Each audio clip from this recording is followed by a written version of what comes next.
Тэгэхээр Жанжтайвын даргын томилгоотой холбогдоод байнгын орон дээр нэлээд нустай ярилцсан. Тэгээд гишүүд олон асуудлуудыг хөндсөн. Тэгээд тэрийг анхааралтай авсан баха. Тэгээд энэ дээр бол яг л тэр асуудлууд бас нэлээд гишүүдийн хувьд бол эргээл байнгын орон дээр яригдсан олон асуудлууд эргээд босч ийн л да. Тэгээд өөрөөр хэлбэл энэ бол зөвхөн байнгын орны гишүүдийн хүрээнд яригдж байгаа асуудал биш. Одоо нийт гишүүдийн хувьд ч гэсэн энэ бол одоо бас тулгымцсан асуудал юм аа. Тэгээд дэвтүрчний тэр улс төрчид гэдэг дээр бол хамгийн гол асуудал байгаа юм л да. Ерөөсөө нэгд бол за тэр сонгуульд жагсаалаар өгдөг энэ бол зөвхөн 90-ад оны ч биш. Энэ бол 2000 оноос хойш ч гэсэн одоо манай тойрог дээр ч гэсэн одоо би бол бодтой нүдэрээ харсан. Тодорхой жишээг байнгын орон дээр хэлсэн. Тэгээд энэний цаана бол яг хэн нэгэн хүнд санд өгөх асуудал биш юм аа. Энэний цаана эргээд зэвсгчний нэр хүнд байр суурь зэвсгчний хөгжлийн асуудалд өөрөө ингээд шууд нөлөөлчихөж байгаа. Үнэхээр сонгуул гэдэг чинь бол хэн ялах нь тодорхойгүй асуудал шүү дээ. Ингээд маш тодорхой одоо улс төрийн үү, танил талын үү ямар нэгэн шалтгаанаар аль нэг талд нь цэргүүдийн өгүүлэх юм үйл явц нэлээд явцсан.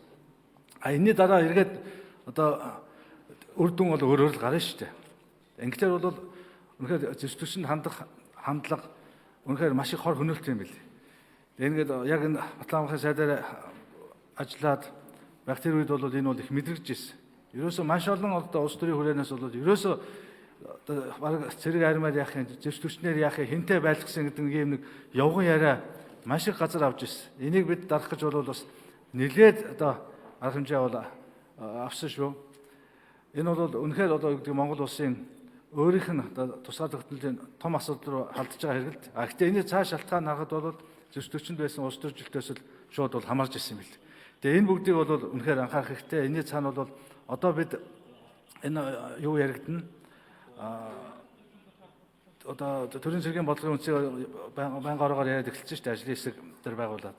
Тэгэхээр энэний бол бас энэ Жанжтайвын даргын томилгоо бол өөрөө энэ одоо том бодлогын баримтчилгээгээд 10 хэдэн жилийн дараа шинжлэх гэж байгаа. Энэний бол сайхан бэлтгэл ийм болцоотой хилцүүлэг болчихоо гэж би бас бодож байна. Ер нь бол одоо зарчмын том асуудлуудаа яг өнөөгийн төвшөнд одоо энэ ардчлалын 25 жилийн дараа бид бол үнэхээр зэвсгчний хөгжлийн шинжилгээний олон үе шатыг бол бас ардаа өнгөрөөлөө. Тэгээ энэ өндөрлөгөөс бол үнэхээр дараагийн 10-20 жилдээ хүчинтэй байх, зөв чиглэл, зөв голдрлоор аваа явах энэ бодлогыг батлахад бол ихээхэн хэрэгтэй байхаа. Тэгээ яг энэ цаг үед бол ингээд Жанжтайвын шинэ удирдлагууд томилогдож байгаа нь бол одоо энэ баримтчилгээ батлуулаад энийгээ цаашдаа бол зөв хэрэгжүүлээд аваа явах юм сайхан болцоо гарна гэж бодож байгаа. За энэ дотор бол мэдээж яриг бидний хамгийн том одоо их хурл дээр олон талаас нь ярих хэрэгтэй, олон талаас нь бодох хэрэгтэй асуудал бол зэвсгчний нэгдмэл байдлын асуудал. Монгол улс бол нэгдмэл улс аа. Монгол улсад өнөөдөр олон зэвсгчин байж таарахгүй. Энэ бол бидний одоо хамгийн гол концепц байгаа. Энийг яаж хэрэгжүүлэх вэ гэдгийг тойроод бол бид нар одоо маш олон асуудлууд бол байдаг. Энэ бол байнгын орон дээр энэ чиглэлээр бол маш их одоо маргаан маш их одоо хилцүүлэг явагдах байх. Гэхдээ эргээд бол чуулган дээр орж ирэхэд та бүхэн энэ дээр бол бас үнэхээр олон талаас нухацтай байр суурь илэрхийлж энэ хилцүүлэг бол зөвхөн нэг байнгын ороогоор хязгаарлагдах биш. Ерөөсөө нийт ард түмнэрээ нийт одоо зэвсгчин энэ хамаарах бүх одоо байгууллага хүмүүс биевэрлэтгүн мөн одоо их хурлын нийт гишүүд бол хамаарах байхаа гэж бодож байна. За тэгээд байнгын орон дээр ч гэсэн байнгын орон дараа анхааруулж байлээ. Сүүлийн үед бол бас зэвсгчтэй холбоотой ингээд таагүй мэдээлүүд ингээд яваад. Тэгээд энэ нэргээд бол зэвсгчтэй бол бас муугар нөлөөлөд байдаг л. Тэгээд энэ бүгдийн ихэнх нь бол дандаа цаана улс төр байдаг юм аа. Энэ салбарыг өдөрж ирсний үед бол үнэхээр маш сайн мэдж байна.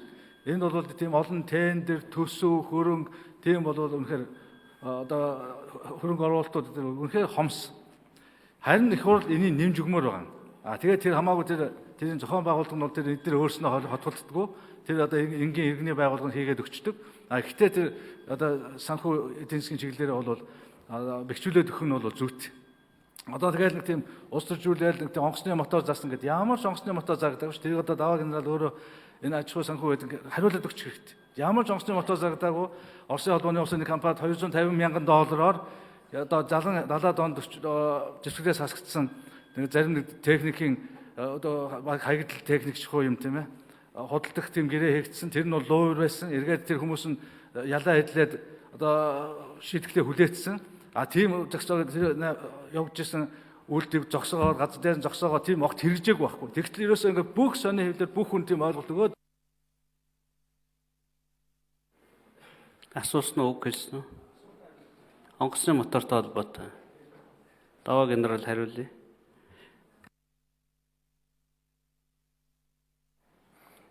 Ямар ч онгоцны мотор болоо онгоц зарагдаг вэ? Тэрийг би баталгаатай мэдчихэе.